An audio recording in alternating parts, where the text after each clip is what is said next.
नमस्कार, आप तमाम दर्शकों का न्यूज 69 भारत में स्वागत है। मैं हूं मनीष कुमार झा। आज खुशी का दिन है। आज पूरे देश में अक्षय तृतीया एवं ईद दोनों साथ साथ मनाई जा रही है। हिंदू, मुस्लिम, सिख, ईसाई आपस में सब भाई भाई, आपने सुना होगा। आज उसको जानने का समय है। किसी भी धर्म में आप जाइए, वो एक ही चीज सिखाता है कि हम दूसरे से प्रेम कैसे करें, हम दूसरे को सम्मान कैसे दें और हम अपने समाज को सशक्त कैसे बनाएं, खुशहाल कैसे बनाएं।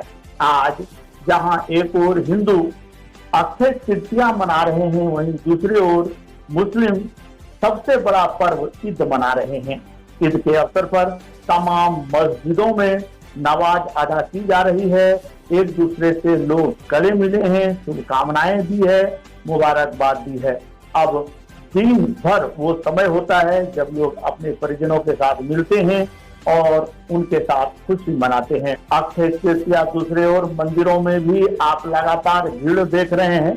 लोग लगातार पूजा करने यहाँ पहुंच रहे हैं। आज के दिन का विशेष महत्व होता है, इसलिए भारत में जितने आबादी हैं उसके 60% आबादी अक्षय तृतीया मना रहे हैं, जबकि 15% आबादी आज ईद मना रहे हैं। तो समझ लीजिए कि ज्यादातर भागों में आज खुशियां हैं और लोग दोनों पर्व को मना रहे हैं।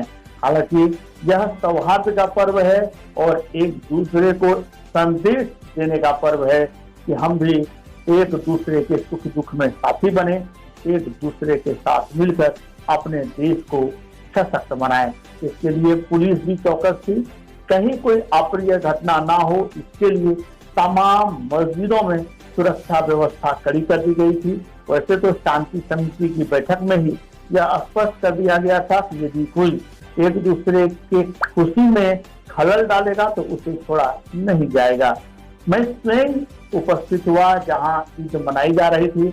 आइए देखिए, लोग 2 साल तक कोरोना बंदिश में रहे, इसके बाद जब उन्हें थोड़ा सा मौका मिला खुशी मनाने का, ईद मनाने का, तो कैसे लोगों ने अपनी खुशहाली हमारे साथ व्यक्त की है। उनकी खुशी का आप भी अनुमान लगाइए और खुद भी खुश होते हुए दूसरे को खुश रखने का प्रयास। नमस्कार, आप तमाम दर्शकों को ईद उल फितर के शुभकामनाएं, आप सभी को मुबारकबाद। आज पूरे देश में 2 साल के बाद ईद उल फितर यानी यूं कहें ईद धूमधाम से मनाई जा रही है, क्योंकि कोरोना काल ने इसके प्रेम को और बढ़ा दिया। 2 साल तक मानव जीवन पर ताला लगा हुआ था।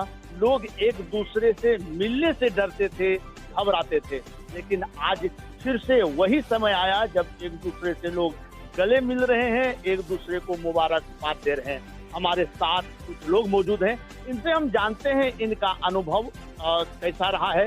क्या पहले भी कभी ऐसा हुआ था जो इंसान से दूर थे, लोग परेशान थे, और अब कैसा समय आया फिर से जब कोरोना पर ताला लगा है, लोग खुले हवा में सांस ले रहे हैं, तो कैसा महसूस है? बताएं, चूंकि 2 साल के बाद लोगों के चेहरे पर खुशियां देखी जा रही है। लोग एक दूसरे से मिलने से घबराते, तो सरकारी नियम भी था, मिले नहीं, अब कैसा रहा? देखिए, 2 साल से हम लोग बहुत ही घबरा रहे थे, एक दूसरे से मिल नहीं रहे, मिलने से डर लगता था। सरकार की पाबंदी तो अलग थी, लेकिन बीमारी के चलते हम लोग मिल नहीं पा रहे थे। 2 साल से हम लोग मस्जिद में, ईदगाह में जाके नमाज नहीं पढ़े। आज 2 साल के बाद ये सबसे बड़ी खुशी है कि हम लोग एक साथ एक जमात में नमाज पढ़े और अल्लाह हम लोग पर बहुत रहम किए। और आज का दिन बहुत ही शुभ और खुशी के दिन है, खुशी के दिन। आप बहुत दिनों से, क्योंकि आपकी उम्र भी हो गई, लगातार 70 ईयर्स, इतने दिनों से ईद मनाते आ रहे हैं। ये जो 2 साल बीता, आप लोगों से मिले भी, क्या उन लोगों का प्रतिक्रिया आप देख रहे हैं अभी? क्योंकि बच्चे तो खुश हैं, लेकिन जो बड़े थे वो कहीं ना कहीं मायूस थे। तो अब जितना भी मायूसी थी, सब मायूसी खत्म हो गया और गम दूर हो गया। सबका दिल में बाहर आ गई और अच्छी तरह से मिल रहे हैं। मैं भी मिल रहा हूँ, बच्चों लोग भी मिल रहे हैं और वयस्क लोग भी मिल रहे हैं, जवान भी मिल रहे हैं, बूढ़ों भी मिल रहे हैं। सब मिलकर सब में खुशियाँ काफी ज्यादा है। बहुत बहुत बहुत धन्यवाद आपका। और भी लोग हैं, इन लोगों से भी जानते हैं। देखिए छोटे छोटे बच्चे भी हैं, इनसे भी लेने का हम प्रयास करते हैं। ईद मुबारक आपको। आवाज ज्यादा हो गई। अब इन लोगों से भी थोड़ा प्रतिक्रिया लेते हैं कि जो लोग यहाँ आ रहे हैं, जो मिल रहे हैं, उनकी खुशियाँ तो अब उनके ही बातों से आपको समझ में आ गई होगी कि किस तरह की खुशियाँ हैं। लोग खुश हैं, एक दूसरे से गले मिल रहे हैं। 2 साल के बाद गले मिल रहे हैं। यहाँ बिल्कुल सही बात है कि आज हम इतना बड़ा वर्ल्ड पैंडेमिक मतलब त्रासदी जो हमारे साथ जो कोविड-19 आज 2019 में हम लोग ईद और बकरीद का नमाज इसी तरह अदा किए थे, लेकिन इस कोविड-19 के कारण आज हम लोग फिर आज पुनः 2022 में हम लोग एक साथ एक जमात में ईदगाह हो, मस्जिद हो, हम लोग आज नमाज अदा कर रहे हैं। इस बीच बहुत सारे लोग हमारे बीच अब नहीं रहे हैं। सभी के लिए मैं दुआ करता हूँ, ऊपर वाला उन लोगों को जन्नत नसीब करे और इस ईद के मैंने पावन अवसर पर सभी गोविंदपुर वासियों को और हमारे हिंदुस्तान के सभी लोगों को ईद मुबारक। और आप सभी को बहुत बहुत धन्यवाद आपका। अब आइए हम सुनते हैं, हमारे साथ हैं राजनीतिक ईद। चूंकि प्रभाव तो पड़ता ही है, चाहे कोई भी धर्म हो, उस पर जो त्योहार होता है उसका प्रभाव राजनीति का पड़ता ही पड़ता है। 2 साल के बाद देखिए 2 साल के बाद ये कोरोना कॉल का प्रोटोकॉल भी था और हमारे सरकार का ये निर्देश था, केंद्र सरकार और राज्य सरकार दोनों का निर्देश था और उसका हम लोगों ने पालन किया। लेकिन आज हम लोगों को जब ये चौथी चरण का हल्का सा आगाज हुआ तो प्रोटोकॉल में ये नियम हुआ कि आप लोग मस्जिद में पढ़ सकते हैं। और इस साल हम लोग ईद बहुत ही खुशी के साथ, सावधानी के साथ और खुशी के साथ मना रहे हैं। और एक बात मैं और कहना चाहता हूँ कि पूरे भारतवासी जितने भी हैं सभी को ईद की बहुत बहुत शुभकामनाएं और ईद उल फित्र की मुबारकबाद। हिंदू, मुस्लिम, सिख, ईसाई आपस में सब भाई भाई लगातार कहा जा रहा है और देखा भी जाता है। लेकिन कुछ जगह आप देखे होंगे कि हुड़दंग हो जाता है, एक दूसरे को लोग परेशान करते हैं। आपका संदेश? देखिए ये ईद है, ईद में हमको तो लगता है कि पूरे भारत में सभी कोई ईद बहुत ही खुशी के साथ मनाते हैं। और हम लोग जो भारत देश, हम लोग यहाँ हर त्योहार, चाहे वो दुर्गा पूजा हो, चाहे रामनवमी हो, चाहे मुहर्रम हो, चाहे ईद हो, हम लोग एक भाईचारा के साथ निभाते हैं। अगर कुछ बच्चे अगर बदमाशी करते हैं तो वो उनकी एक बचपना हरकतें हैं, उसको हम लोग नज़रअंदाज करते हुए हम लोग ईद को बहुत खुशी के साथ मनाते हैं और पूरे सारे त्योहार को बहुत ही खुशी धूमधाम के साथ मनाते हैं। बहुत बहुत मुबारकबाद आपको भी जी। अब आपका प्रतिक्रिया लेना चाहेंगे कि आम आदमी की? देखिए आम आदमी की प्रतिक्रिया ये है कि ईद जो हम लोग का ये साल जो जो मनाया जा रहा है पूरा खुशी के साथ में, लॉकडाउन के चलते 2 साल हम लोग नमाज नहीं पढ़ सके, घर में ही पढ़ते थे लोग। इसी वजह से ये साल तो सारे पूरे देश में पूरे अमन चैन के साथ ये ईद की नमाज ईद मनाते क्यों है आप? ईद इसलिए मनाते हैं हम लोग तो भाईचारे का है। दूसरे ईद हम लोग का जो रोजा रखा जाता है इसमें, तो ये भाईचारा हम लोग का है और हमें सबका साथ में अमन चैन से रहने का मनाया जाता है विशेष करके। अब खुशी का है, सब मिलजुल के रहते हैं हम लोग।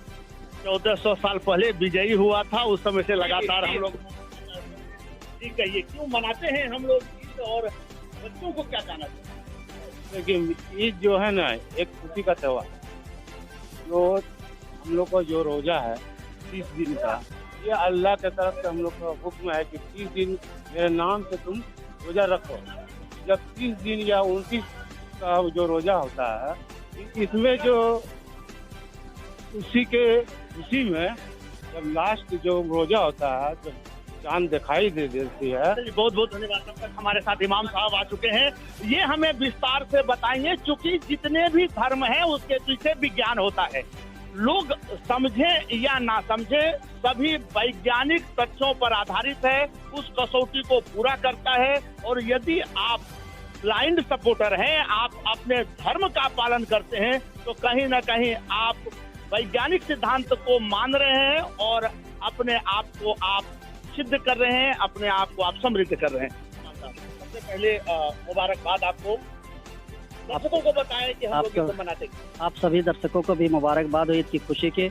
ये ईद हम लोग पूरे रमज़ान 1 महीने की इबादत करने के बाद जो ईद की नमाज़ पढ़ते हैं, उत्तर होता है ये है कि हमारे सरकार मोहम्मद सल्लल्लाहु अलैहि वसल्लम का फरमान है कि ईद की नमाज के बाद ये जो दुआएं की जाती है अल्लाह तबारक व तआला कबूल फरमाता है, और पूरे 1 महीने रोज़े रखने के बाद उसका फल अल्लाह तबारक व तआला आज ही ईद के दिन अता फरमाता है। और इस ईद के नमाज के बाद हम तमाम मुसलमान हिंदुस्तान की हिफाजत के लिए दुआ करते हैं।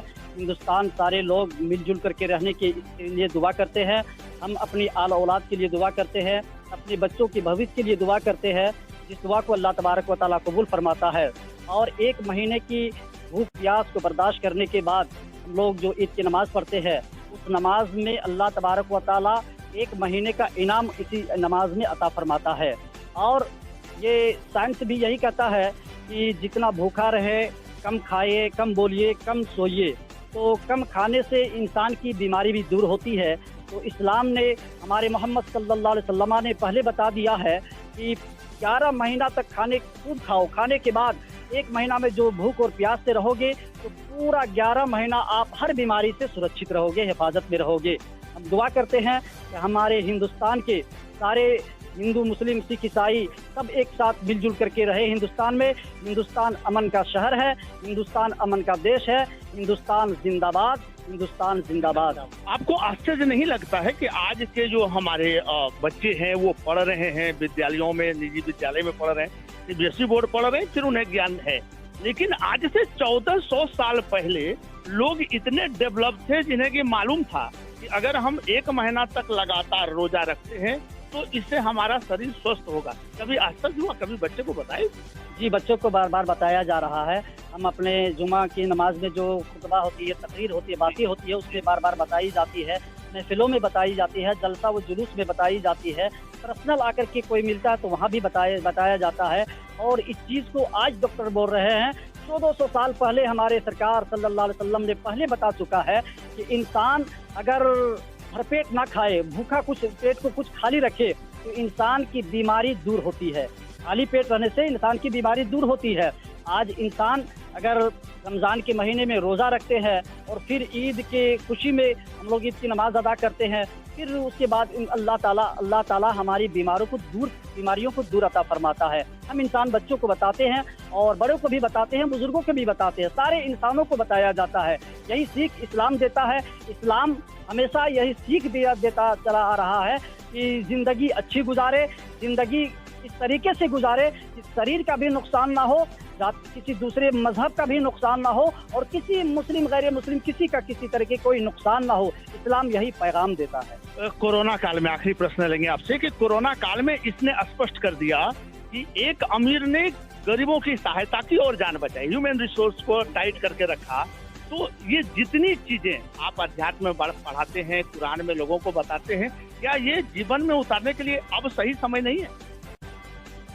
ये जीवन में उतारने के लिए बहुत ज़्यादा सही है, तो कहते हैं सही है, क्योंकि लोगों के मदद करना। देखिए, अल्लाह तबारक वाला हमारे कुरान में फरमाया है कि अल्लाह जो रिस्क, जो दौलत इंसान को देता है, तो मिसाल के तौर पर हमारे पास रिस्क ज़्यादा अता फरमा दिया, किसी के पास कम अता फरमा दिया, तो उसका हमारे धर्म कहता है तो उसका हिस्सा मेरे में अता फरमा दिया है। अब उसको बांटे। हम लोग बेहमदिही ताला रमज़ान शरीफ में बेपनाह बांटते हैं, गरीबों की मदद करते हैं, यहाँ तक कि अमीर से पहले गरीब कपड़े लेते हैं, अमीर से पहले गरीब के घर में सवैया और लच्छा पहुँचता है। हम लोग इस्लाम यही करते हैं कि गरीबों की मदद करते हैं, खूब मदद रमज़ान के महीने में करते हैं। और ये अल्लाह तबारक व तआला ने ये कोरोना काल में दिखा भी दिया, और कोरोना काल में बेहमदिही ताला पूरे हिंदुस्तान के खासो आम लोगों ने जिनको दौलत दिया था, उन्हें बेहिसाब बांटा है, तकसीम किया है, गरीबों की मदद किया है। इसलिए आज हम कोरोना से सुबकदोश पाए हुए हैं, उनसे सुरक्षित हुए हैं, और दुआ करते हैं कि आइंदा ऐसी बीमारियों से सारे लोग हिफाजत में रहे। आपको एक बार फिर ईद की बहुत सारी मुबारकबाद। सारे जहां से अच्छा हिंदुस्तान हमारा इसी का नाम है, क्योंकि जिस देश में अलग अलग मजहब के लोग ना रहते हो, वहाँ अलग अलग तरह के विज्ञान आपको नहीं मिलेंगे।